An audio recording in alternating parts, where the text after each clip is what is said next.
OMAKASE, the life and words of author M. Karen. If this is our first time meeting each other, let me give you a brief introduction. My name is Max. I write books for a living.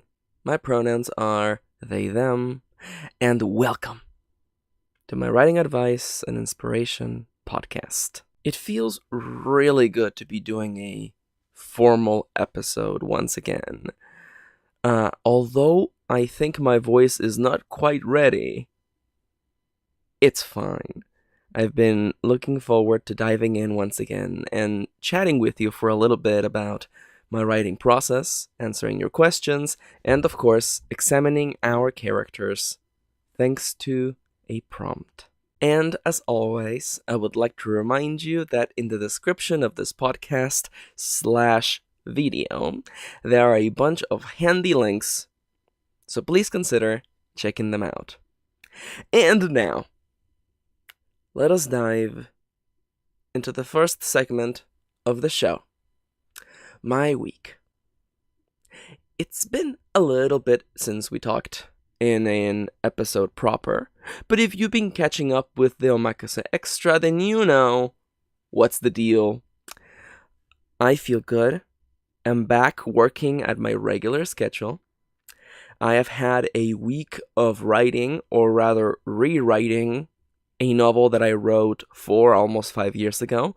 That has been a trip, and I've also been reading. So let's go through that. If you want to know, you may be wondering, you may be thinking to yourselves that someday soon, you will dig through your old composition notebooks and dig out an old story. And now, with the experience that you have, you will give it its true, ultimate form. You may be wondering what this feeling is like. You may be wondering, Max, what are the struggles that you face rewriting an old story? So let me tell you about it. It is mostly excruciating pain. It's not. This one is not excruciating pain. I jumped into this story, and in case you're wondering, I am 1/3 through the novel. I wrote a completed first draft of this novel almost 5 years ago. God, it may even be more than that. Let's not dwell in that fact. But I wrote this first draft, and I had, as I always do, a series of revision notes. And as I began reading the manuscript, I right away knew that a regular revision, by which I mean adjusting the text that is already there, I realized that was not going to be sufficient. My skill as a writer had improved considerably since that point.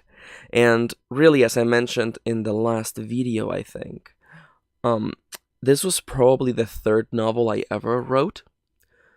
So it's really back there. It's back there in the annals of Max's beginning of my writing journey. And right away, as I began reading, I was like, yeah, okay, I see. This is good. Not this. Not that. But this is good. And right away, I knew that I wanted a point of view change. Not only because I've come to terms with the fact that I really like writing first person, but also because I felt that the story would be improved. There was a particular thing with one character that I felt that if that spoilers, if that character got a lot more say, they would become more well-rounded. I'm already getting in there. I don't want to just start giving you specifics because I can see this novel coming out soon. I'm just breezing through the rewrite, and it's strange because I am basically rewriting everything from scratch, except not so much because I know exactly where the story goes and I'm adapting the text that is already in there. I'm just rewriting it again, adjusting for things in my notes, and accounting for the new point of view. It's interesting. As I am rewriting, I find myself reading ahead, remembering what I wrote, and adjusting it into this new way of telling the story. And it's been fun. It feels almost like a mechanical process, like a conveyor belt, like a factory. You know, I imagine like a large metallic arm just grabs from a huge container of words and puts that on a conveyor belt, and a computer analyzes the words, and then another hand fits them back into the right place and adds the ones that are missing. Is this novel going to be longer? Absolutely, it is going to be longer. It was originally 35,000 words. It is most certainly going to be longer than that.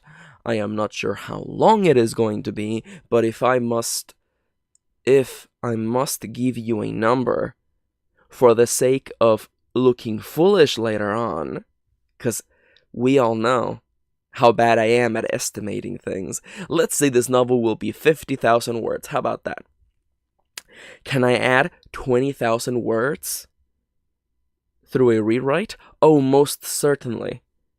I'm afraid I might have already added that. I'm trying not to look at, word totals yet. I'm just focusing on rewriting the story. As I mentioned, I am 1/3 through the process. It's been fun. At times it's been frustrating. I've had sessions of rewriting where I'm like picking away at one scene, trying to rework events, and really questioning the events that I wrote. There are times, especially in yesterday's session, where there was a whole exchange to which the context had to change.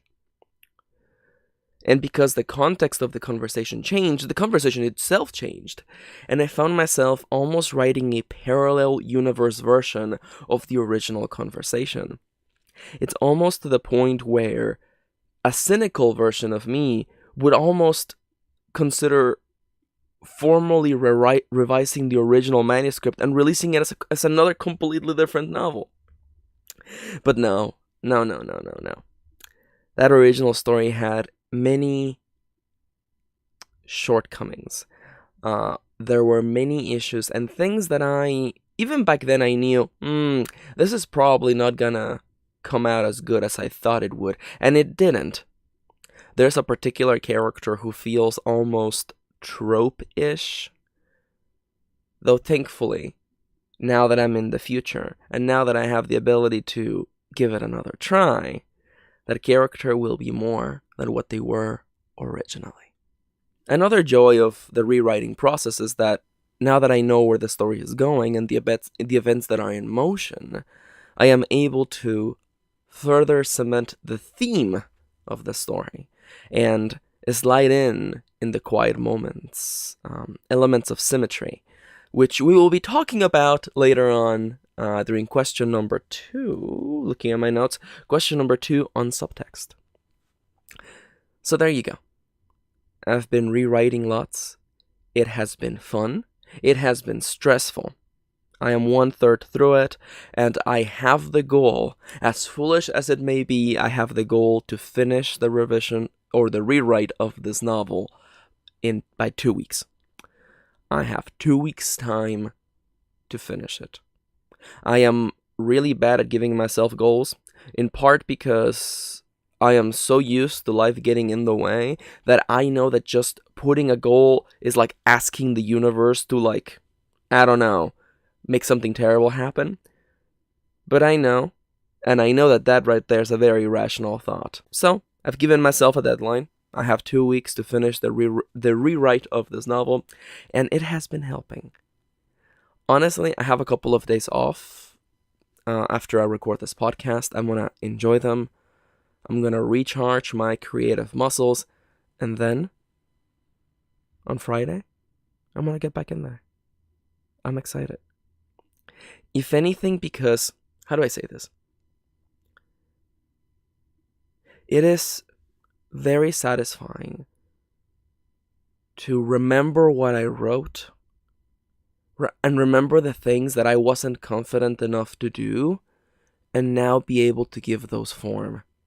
I mentioned this on the previous OMAKASE Extra, but if you missed it, I originally wanted the full cast of this story to be non-binary or gender non-conforming, and I didn't feel confident enough in my own identity and also in my own writing to do that. But now I am.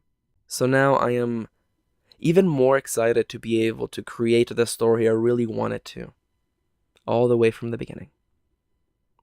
I know that I've gone long, and I know, but I also need to talk about books. Even as far back as like the first Omakase Extra that I did a month ago, I had gone back to just consuming books endlessly. Part of it because I really didn't have like a video game project or anything, and I really wanted to finish a bunch of books in my bookshelf, so I just started just devouring all of them. And I finished a bunch, in part because of actually making time to write, and in part because I've been listening to way more audiobooks. Yes, of course I also had a pile of audiobooks to finish. A part of me would love to give you a quick barrage review of everything everything that I've been reading, but that would still take way too much time. If I have to give an honorary mention, I finally finished listening to Neil Gaiman's non-fiction collection Greatest Hits, The View from the Cheap Seats, and that was delightful. If anything, because he himself read his work, and when a writer reads their own writing, you get that extra 10%. I really do feel that you get to really hear how certain sentences were meant to flow, and you can sometimes lose that when the reader is not the writer themselves. So it was really fun. That book contains, of course, Neil Gaiman's speech, Make Good Art, which has been inspiring me ever since I first listened to it. And I was wondering, as the audiobook came to an end, when the sadness would hit. And I was not disappointed when the very last piece of non-fiction writing that Neil Gaiman talked about was a little thing on the passing of his friend, the late writer, Terry Pratchett. That was sad. I was waiting for that punch to come, and I was not expecting it to be the very last thing in the audiobook. So, yeah. Did I enjoy it? I do, but I also really like Neil Gaiman, so if you don't like Neil Gaiman, you probably won't like his nonfiction. But anyhow, this segment has gone on for way too long, so now I'm going to slide over into the sponsors for this show. I am so rusty, and I am so out of the usual flow of the podcast that I almost completely forgot about this segment. So if you could please indulge me, let me tell you about the people who make this show possible. My podcast is brought to you thanks to you, the lovely people supporting me directly through ko-fi.com/mkaren. That is ko-fi.com/mkaren. If you really enjoy this show and would like to help me continue to make it, please consider treating me to a cup of coffee, a one-time donation. Alternatively, if you would like to get this show early, you can also support me through patreon.com/mkaren. For $1 a month, you can listen to this podcast before it goes up. I would like to take a second to thank one of my biggest supporters, Rival Moonlight. Rival Moonlight has a Deviant art page. You can find out more about his writing and his art over at deviantart.com/Rival Moonlight. Let's go over your guys' questions. Every week, I try to tackle 2 questions that I get from my YouTube comments, my Tumblr comments, /messages, Twitter, my email, link in the description down below, and many more places. Today, I'm going to be answering a question on picking the medium for the story you want to tell and subtext. Both of these questions are coming from YouTube. The first one is by longtime follower, longtime commenter, Timber Wolfie. But before I can go on any longer and tell you my answer to their questions, I gotta remind you and give you the formal disclaimer that what you're about to listen to is my advice, my opinion, and nothing else but that. Do not take it as gospel, take it only as the stuff that works for me. There we go. I have to remember that, like, for like 10 episodes I didn't do it, and then people started taking me way too seriously. If my advice doesn't work with you, find what works in there, you know? Every writer does things differently. And what you do is no less legitimate than what I do. I'm simply just sharing my process, okay? Okay. First question of the day. Timber Wolfie is asking, how do you know how to pick the medium for the story you want to tell? Not just whether it is a short story, a novella, a novel, or an epic, but also beyond that. Visual novels, comic books, short films, plays. How do you know how to pick the medium? Now, when it comes to fiction in the form of writing, I mean, you guys know how this story goes. Sometimes I think I know the medium for my story. And for me, at least, the medium is the format of the story, whether it is going to be a novella, novelette, or full-blown novel. Sometimes I think I know. Sometimes I come into the story and I'm like, okay, this is going to be 15,000 words, which is a novelette. And sometimes that happens. In the case of Masks of Glass, which I believe is 19,000 words. Or maybe even, no, it might be 13,000 words. Listen, it's a novelette. I sat down, I thought I'm going to write a short novel that is sweet and happy, because we all know that I need to write more happy stories. Otherwise, everything I'll write will be doom and gloom. And I did it. It happened. Masks of Glass came out. And it happened. And it worked. But then we also have the situation of the last novel I finished, where that novel was supposed to be 15,000 words, and then it just ended up being almost 150,000. That's just what happens. I'm pretty lax about it. If the novel takes 20,000 words, if it takes 30,000 words, if it takes 50,000 words, or 150,000 words, it's fine. There are 2 novels that I began writing last year. I haven't finished them yet, but I will. But I know that those 2 novels are gargantuan in size. We're talking about, like, way bigger than the 500-page novel that I finished writing. I know. This will be my Grapes of Wrath. No, more like this will be my Les Miserables. This will be... Is that a terrible pronunciation? Okay, it's fine. Like, I mean, both of those are really long. But, like, the second one, that one is gonna be so long. It's gonna be like 1,000 pages. And listen, I'm not forcing it. Like, I have to make that clear. I'm not forcing the novel to be 1,000 pages. It's just the natural course of the story. And if anything, that's one of the joys that I get to have, you know, being an independent writer. Like, I just let the novel be what it needs to be. If my editor wants me to cut 100 pages of that, then I will. But through the writing process, I just let the story be what it needs to be. And in the case of the novel that I finished a little bit ago, it needed way more than just 15,000 words. That's life. What do you do? That's life. But what about other mediums, though?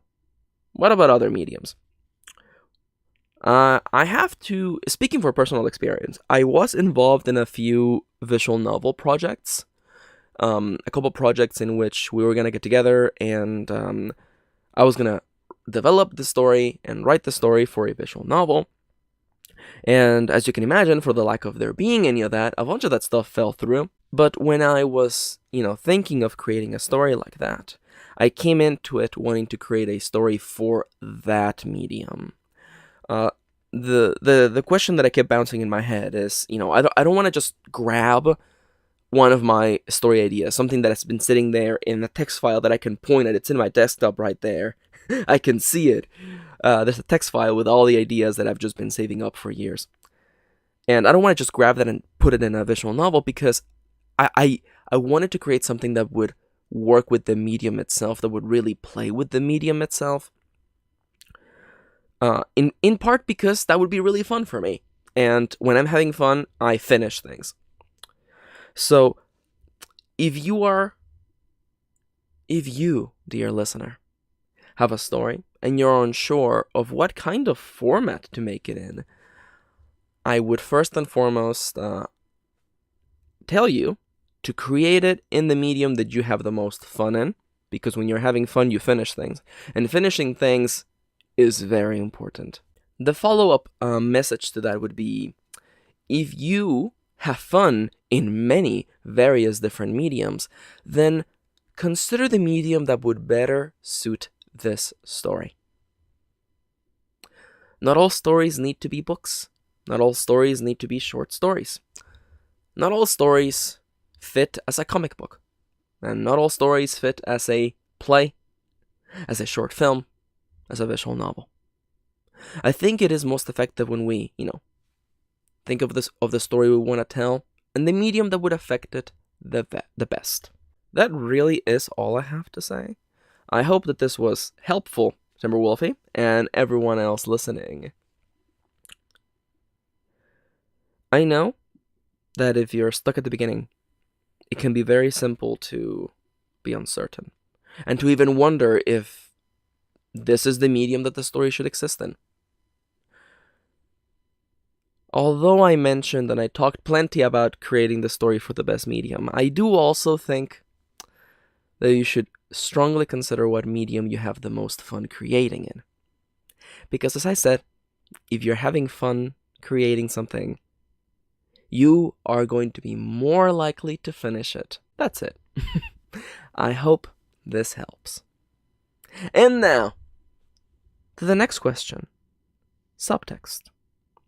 A dear viewer sent me a question asking about subtext in stories. They had a long message that explained subtext from their point of view, and I realized that what I see as subtext is a little bit different. So we're going to talk a little bit first about what it is and how I apply it to my stories. To me, subtext is the underlying elements of the narrative. The things that we can refer to as theme and mood that ring throughout the whole story and make it feel cohesive. These are things that the reader may not always be aware of, but those who are paying attention will notice the little elements of symmetry. How this thing is similar to that thing, and how the things the characters are talking about reflect the situation they're in. Sometimes little descriptions, sometimes enormous blocks of narration hint at it, but it remains underneath the flow of the story. Just like beneath the river there is a river bed, which gives shape and channels the story. That's what I see as subtext. Our writerly friend described it more as the secret messages in the story. The answers to unanswered questions, the hints as to what lies beyond. I think that both of these are very important to telling a story. So let me tell you about how I work with both, okay? To me, subtext as theming is something that happens naturally through the story, and especially through the revision process. Once I am done writing the novel, and once time has passed, I read through it, and I ask myself at the end of every chapter, at the end of every arc, and at the end of the whole novel, what was this segment about? What is the feeling that resonates through it? I write this down, and I compare it with the rest of the chapters, and the rest of the arcs, and finally the novel itself. And the feelings, emotions, and messages that resonate the loudest are then the theme of the story. And I go back through the revision process and make sure that this central theme echoes through everything. And this way the story feels cohesive, even if the reader does not notice the theming, does not notice how the description of certain places fits the situation the characters are in, or how the exchanges between the characters appear to have a second meaning. This here is a natural part of the process, one that I do not worry at all about during the first draft, because I know, and I've been through this dance and song routine many times before, the themes will come to me when I'm revising the story. They will. They always do. As for subtext as secret messages, these are not ones that I use all the time.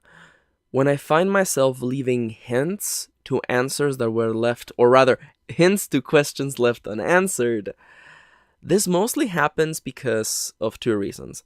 Either A, I did not have the time proper in the story to tackle them, or B, I don't feel particularly towards one answer or another, and I would very much rather that the reader made up their own mind. I try my best to minimize the first scenario. I try to provide an answer of some type to all the questions that I really, really, really wanted the reader to have an answer to. To all the questions I wanted the reader to have an answer to. I try my best. Sometimes there are things here and there that are not fully explained, and it's usually because there isn't enough time in the story. There have been scenarios where I cut an entire chunk of explaining a particular story element because it just kills the momentum of a scene. And when I look for places to stick it back into the story, I can't find one. So I cut my losses. I try to explain hints of it in other parts of the novel. And if my editor and my beta readers all agree that that's enough, then that's enough. What about the other kind of secrets? The questions that are left open and which the answer of is up to the reader to figure out. Anyone who has been following me for a long period of time knows that I really, really don't like the cop-out of the answers are left up to interpretation. I really dislike it. Mostly because it is most of the time used as a cop-out to not have to explain things or to have to just have a conclusion to a story. I can feel the anger. I can feel it inside of me. Like the flame of a stove clicking on. I really, really dislike, and I'm holding quotation fingers, it's up to interpretation as a hand wave to just not have a conclusion in your story. That always bothers me. I also try to minimize this, but again, it's not something that I force. It's a case-by-case basis. Here comes an example. In the novel that I finished recently, there is one question to which I did not give a straight answer to. And I thought about it long and hard. I really did. This is not something I just did willy-nilly. I really thought about it. And I found myself spending a lot of my walks just thinking about whether I would just lean one way or the other. This question was basically a binary statement. Yes, this happened, or no, this didn't happen. And I was torn. I wasn't sure what I wanted the answer to be. And it's still a first draft. It's a possibility that my editor and my beta readers will not like the openness, and that's completely fine. And then I will just have to bite the bullet and pick an option. But I wanted, at least in my first draft and in the version that I finished, I wanted both choices or both outcomes to be completely legitimate.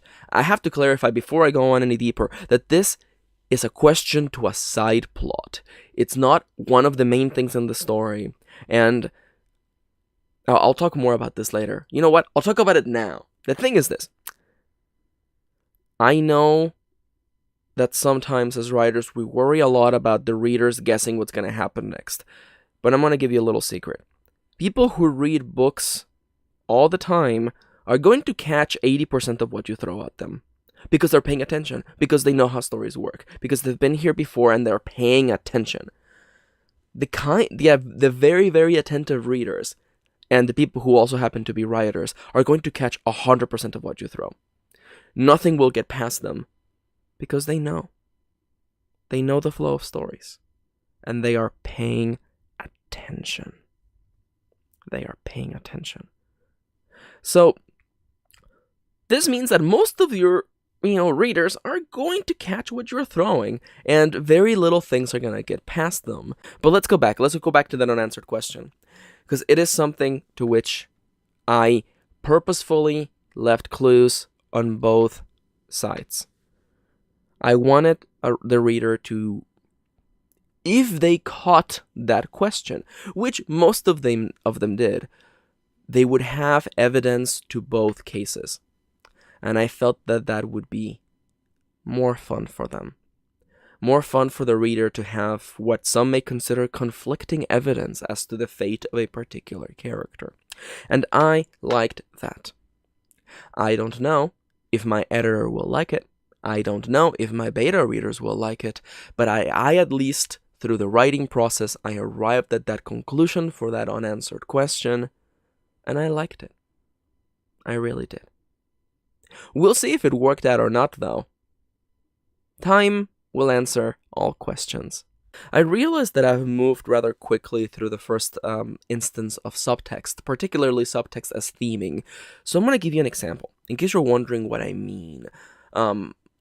How we can make the scenes ring true to the story's theme. How we can add a little bit of color to a story, and to make it cohesive, even though the reader may not catch it at first.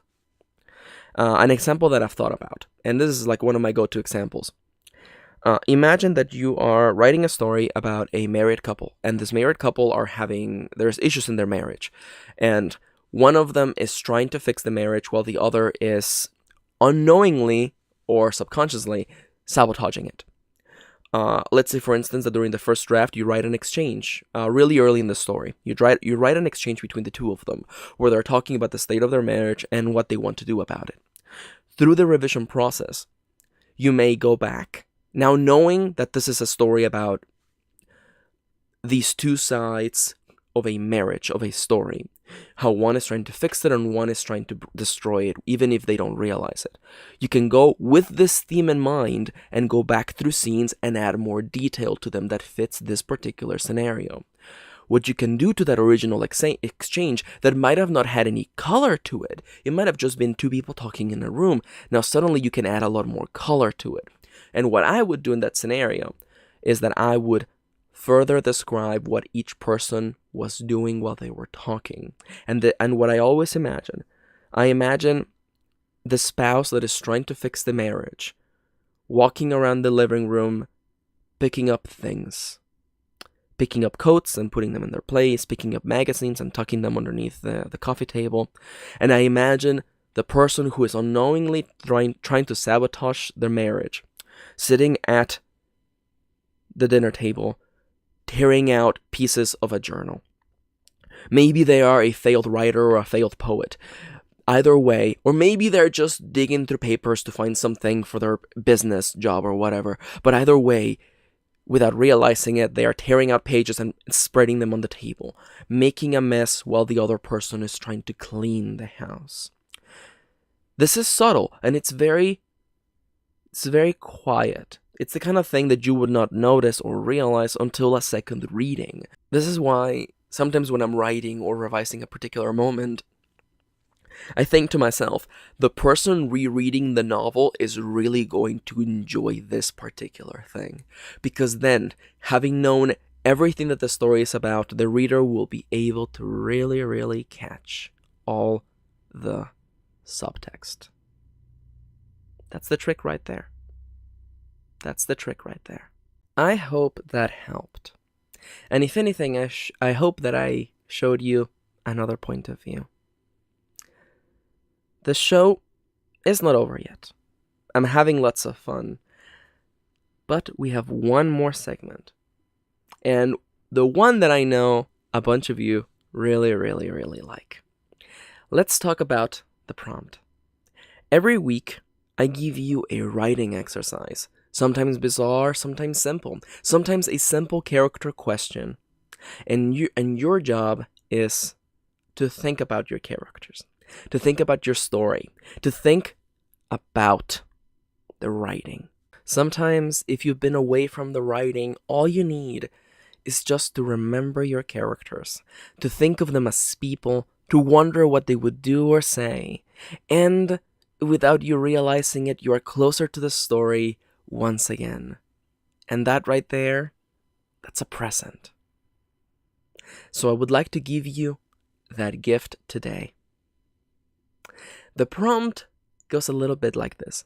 I'm going to give you a brand new, spanking new prompt. And that's it. If you want to write about it, think about it, leave me a comment telling me what your characters would have done, I would appreciate that. But I'm not going to tell you about my characters and that question until next week. Let me give you this week's question. The one that I want you to think about. The one that I want you to consider as you're driving home, as you're walking, as you're doing dishes. Think of your characters and one by one answer this question for them, or answer it in their voice. Grief. How does this character handle grief?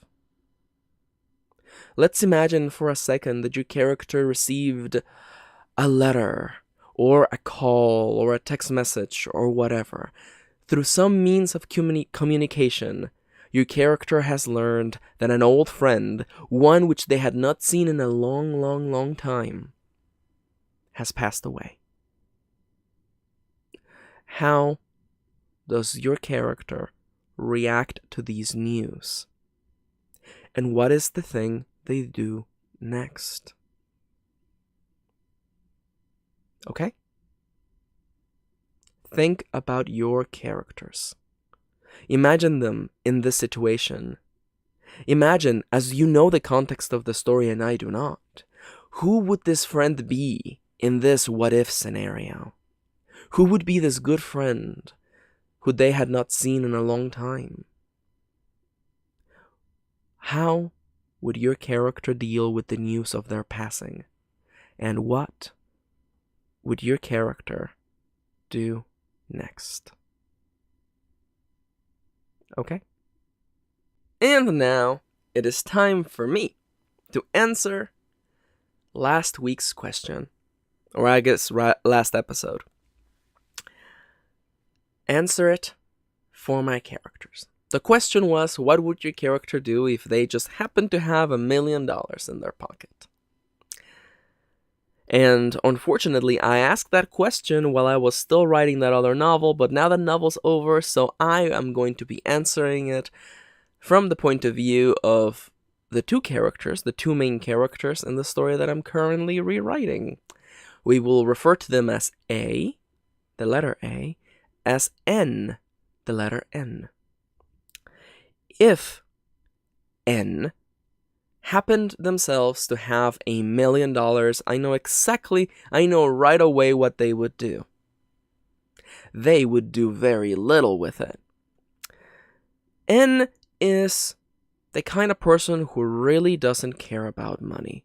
And I know that sounds weird, because who doesn't care about money?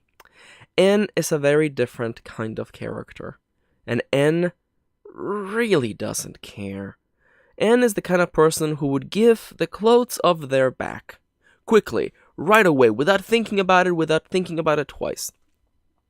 The kind of person who, if they had to give their shoes, they would. And they would go on walking where they need to walk next, barefoot. And without a care in their heart. N's life is about traveling from place to place. And even though this amount of money would allow them to settle, I don't think they would. I imagine very strongly that N's thought process would be this. $1 million is a lot of money. I don't need that much money. In fact, the only money I need for the next leg of my journey is this much, and this much. 3 days worth of food, a stay at this place, that's like $200. And the rest they would most likely give away. They would keep enough that they need to keep on their journey, and the rest they would find some way to give it away. That's N for you. That's the way that N is. And trust me, do I agree with that? No. But I knew, as soon as I was saying the question, I knew that's what N would do. Because that's just the way N is. Now, as for our main character, A, I don't want to say that A is like the complete opposite, but how do I say this? It's a little funny, because I came up with this question back when I was writing the other novel, and I didn't know that I was going to be rewriting this novel at the time, but this novel is very much, well, one of its themes. It's not about money, but it's about the act of living to work, to get food, to eat food, to keep on living. And A has a very dangerous job, and this job puts their life on the line every single day. And a lot of the story deals with dealing with this reality that they are, for the lack of a better term, killing themselves every day to get money, to spend that money on food, to keep living. It is this paradox of a life that is, in a way, the crux of the story.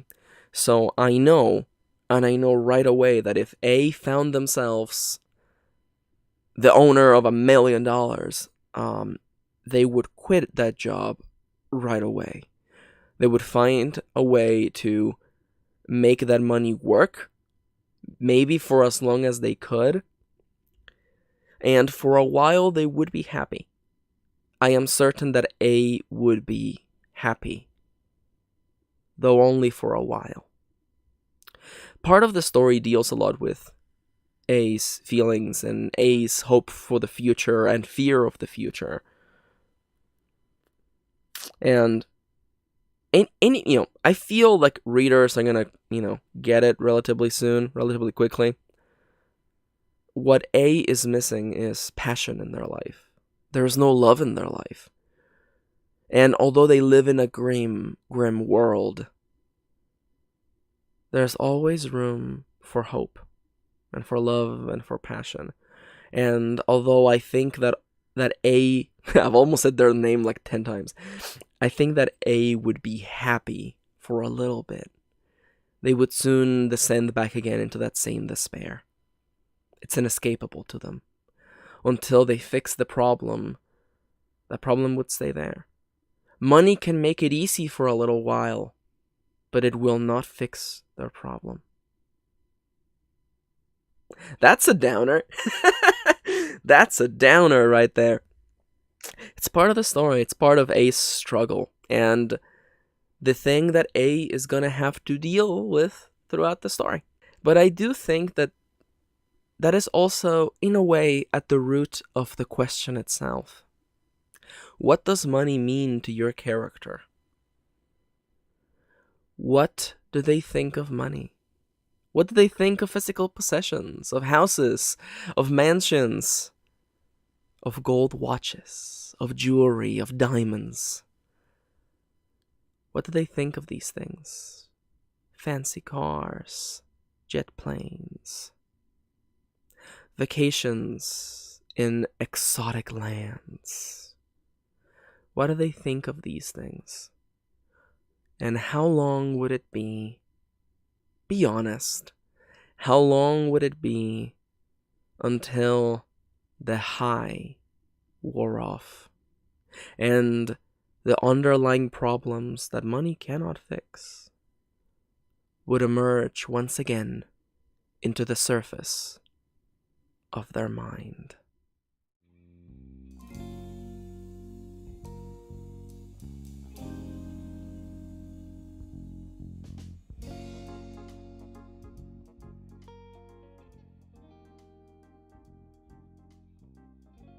And so, welcome to episode 41st. I think it's the 41st. 41st of OMAKASE, my writing advice and inspiration podcast. I hope that today's episode was fun. I hope you had a good time. I hope I gave you another point of view, and if anything, I hope that I was good company during the hour or so that you chose to spend with me. There really never is enough time to go around, so I am honored and also grateful that you decided to spend it listening to me. Thank you so much. And as my wife always reminds me, and I have to tell you because it's the only way this podcast will continue to grow, if you really enjoy my podcast, please consider leaving a 5-star rating and a review on iTunes. I would really appreciate it. So once again, if you do or if you do not, either way, thank you so much. And I hope that between now and the next time we meet, that you write some words.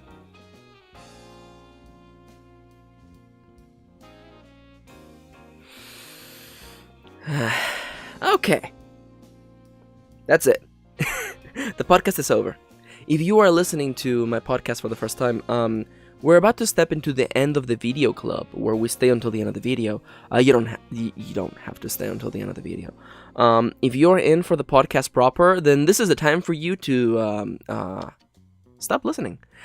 Pretend that we are at a train station and your stop just ding ding just rolled in. The doors open, it's your time to exit. Everyone else who is into my silliness and who wants to listen to me give a shout out to every single person supporting me, either through Ko-fi or Patreon, tag along. There will most likely be silliness, as I am not allowed, as per the cosmic law, I am not allowed to... Oh my god, I changed my password for Ko-fi. I knew I did. Oh no, how am I going to maneuver the keyboard without knocking everything? What was I saying? I was saying something. Is that the password? That's not the password. What is...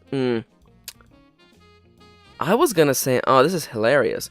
I was gonna say that, I'm not allowed to edit anymore. And that is extra funny. There it is. Okay, so what's my password for that?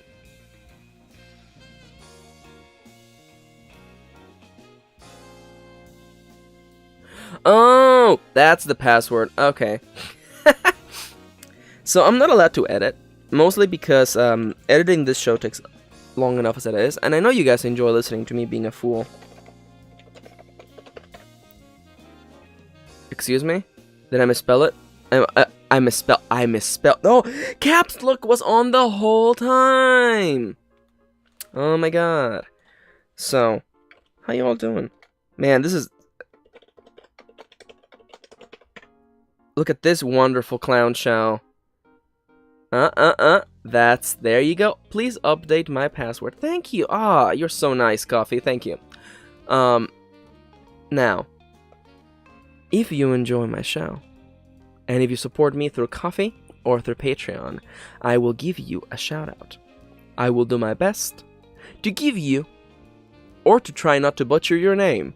This is what happens when, like, I'm trying to do two things at once. You can tell that I'm trying to do two things at once because I'm like, my voice drifts, my attention suddenly disappears for a moment. It's fine. As for the shoutouts, I will begin with the people supporting me through coffee.com/mkaren. The lovely people. I'm gonna do the cutoff at... The cutoff is right here. I would like to give a big shout out to... Lishadra, Angela, Kristen Lufton, Sylvia Leitilla, and Polly Craftool. Thank you so much for your coffees, you guys. You're all awesome. Thank you. And now, over to patreon.com. Unfortunately, I'm recording this at the beginning of the month, and that's the time when Patreon just likes to break and just, not make people's pledges go through. I'm not salty. That's literally how Patreon works. Ask anybody who has a Patreon. So if I don't give you a shout out, it's because Patreon hasn't processed your payment. Okay? Okay. Deep inside, I'm saying, tapping my heart, I'm giving you a shout out in here, okay? Let's begin, first and foremost, with Rival Moonlight, Somius, Irina Phoenix, A. Howard, Heather is Writing, Nicola, Brenda, Amelia, Pat Eichson, Melanie Ashford, Shido Tsubasa, Alex Cast. I am so rusty. I was like, who goes after Shido? Who goes after Shido? I'm like, Alex Cast. I'm not doing this from memory, by the way. I want to make this clear. I'm not doing it from memory. I am reading a list, but the muscle memory is like, it's left me a little bit. So like, most of the time I don't really look at the list. I just say people's names because I remember them. But for a second I panicked, and then I'm like, oh, I should just look at the list. Caitlin, Blarg. Blarg's so good. And I love that Blarg has never changed their icon. Blarg has been a Patreon for... Blarg has been a... Excuse me. Sorry, I didn't mean to blow up Blarg's picture. Blarg has been a Patreon for 38 months! Thanks, Blarg. I was gonna say that you're the best, but everybody's the best. So in a way, you are the best. Just like Kameshwar Rao Shaluri, Kathy Lindsay, Kaylee, Mary Foster Smith, Juan Nunes, Raquel Fernandez, Janosch Hebotsky, Sky D. White, Evie Ouroboros. You've been a patron for 20 days. Evie Ouroboros. Ooh, I like that name. I like that. Evie Ouroboros. Thank you so much for your support, and I'm sorry that it took me so long to give you a shout out. Connor, J. Zwicky, Rhiannon August. Have I ever mentioned that I really like Rhiannon August's name? Like, there's just something about someone who has, like, a natural name in their name. Like, I was thinking about it and just how much I love, like, the last name Summers. Or Winters. August is really, that's a good last name. You got lucky. See, I've told this story, but, like, you know, I'm from Mexico, and in Mexico you get two last names because that's the law. And both of my last names are, like, the most common thing in the universe. I don't know if Rhiannon August is your real name or your pen name, but nonetheless, that's a good name. That right there is a good name. I like it. A++. Nicolay. Jaytana Kirkwood. Oh, crap. I forgot about this. Let me just turn over here. Erasos! Giving it a little extra energy. Erasos deserves it. Erasos, longtime follower, longtime friend. Thank you so much for your support. Noam Sahar! Novels and Tomes, Kiel, Lier Killo, Clem Pastor, Nicole Grissom, Biting the Sun, Christiane, Amanda Stevens, Zero Woods, KM Anderson, and last but by no means least, Alexo Hoshi. Thank you so much, guys, for your support. And thank you, dear listener, for listening. This is the part of the show where I indulge you in a funny anecdote. Do I have any funny anecdotes from, like, the last couple of days? I have embarrassing anecdotes. That's not funny. Unless you have fun at my expense. That's completely fine. I have been having fun. That's a weird thing to say. I have been having fun with my wife. We came back from the convention, and at the convention we bought a bunch of board games. And we also bought quite a few Gunpla kits. These are like do-it-yourself, build a robot. You know what a Gundam is, don't you? Look it up! But we've been building a few of those. We bought one that is an official Neon Genesis Evangelion Eva one, and it was funny because that kit was from like 1998, and it was ancient. It was a pain to build, but it was fun. Building kits like that usually takes a long time, but because my wife and I are, tag teaming it, it worked really well.